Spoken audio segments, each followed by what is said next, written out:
Rejection doesn't have to be about the big stuff like not getting into your top college, not making the team, or not getting asked to prom. Everyday situations can lead to feelings of rejection, too, like if your joke didn't get a laugh, if no one remembered to save you a seat at the lunch table, or if the person you really like talks to everyone but you. Rejection, how do you deal? Feeling rejected is the opposite of feeling accepted.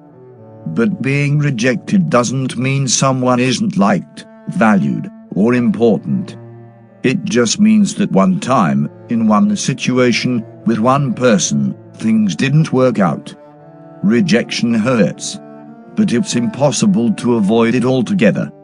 In fact, you don't want to. People who become too afraid of rejection might hold back from going after something they want.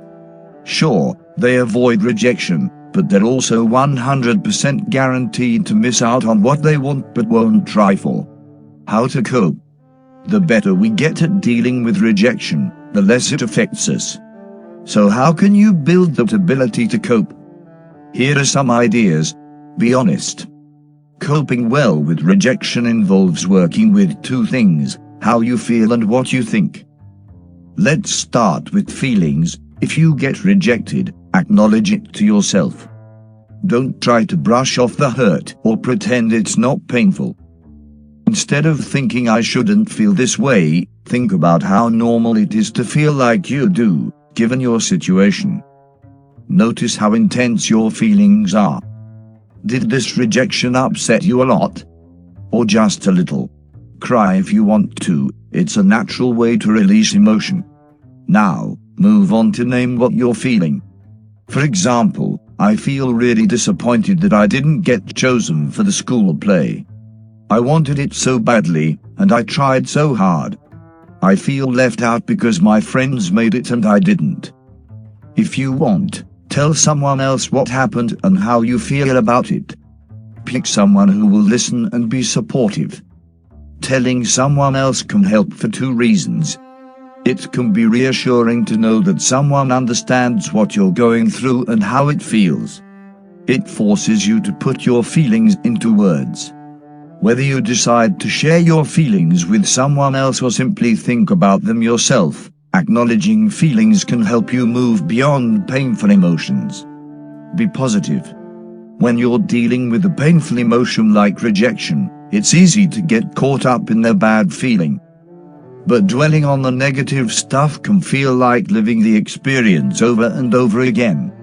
Not only does it keep hurting, it becomes harder to get past the rejection. So admit how you feel but don't dwell on it. Avoid talking or thinking about it non-stop. Why? Negative thinking influences our expectations and how we act. Getting stuck in a negative outlook might even bring about more rejection. It certainly doesn't inspire a person to try again. Examine your thought soundtrack. Now on to what you think. Consider how you're explaining the rejection to yourself. Are you being too hard on yourself? It's natural to wonder, why did this happen? When you give yourself an explanation, be careful to stick to the facts. Tell yourself, I got turned down for prom because the person didn't want to go with me. Don't tell yourself, I got turned down because I'm not attractive or I'm such a loser. These aren't facts. They're imagining a reason, reading too much into a situation. If put down thoughts like these start creeping into your mind, shut them down. Self-blaming or put down thinking can exaggerate our faults and lead us to believe stuff about ourselves that simply isn't true. This kind of thinking crowds out hope and a belief in ourselves, the very things we need to get past feeling bad and want to try again. If you start blaming yourself for the rejection or put yourself down, you can start believing you'll always be rejected. Thoughts like, I'll never get a date or no one will ever like me amplify a simple rejection to disaster level. Rejection can hurt a lot and can be terribly disappointing, but it's not the end of the world. Keep things in perspective. Tell yourself, okay, so I got rejected this time. Maybe next time, I'll get a yes or oh, well. This is what happened. I don't like it. It's not how I wanted things to work out. But everyone gets rejected, and I can try again. Think about what you're good at and what's good about you. Remember times when you've been accepted, when you made the cut, when someone told you yes. Think of all the people who like you and support you. Give yourself credit for trying. You took a risk, good for you. Remind yourself that you can handle the rejection. Even though you were turned down now, there will be another opportunity, another time. Get philosophical. Sometimes things happen for reasons we don't always understand. Use rejection to your advantage.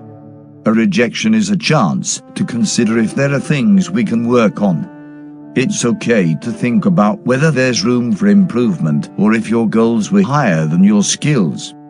If your skills weren't strong enough this time, maybe you need to work on your game, your studies, your interview technique, or whatever it takes to improve your chances of getting accepted next time.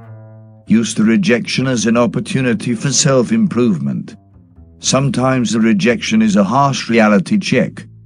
But if you approach it right, it could help nudge you in a direction that turns out to be the perfect fit for your talents, personality, and all the really great things that make you who you are.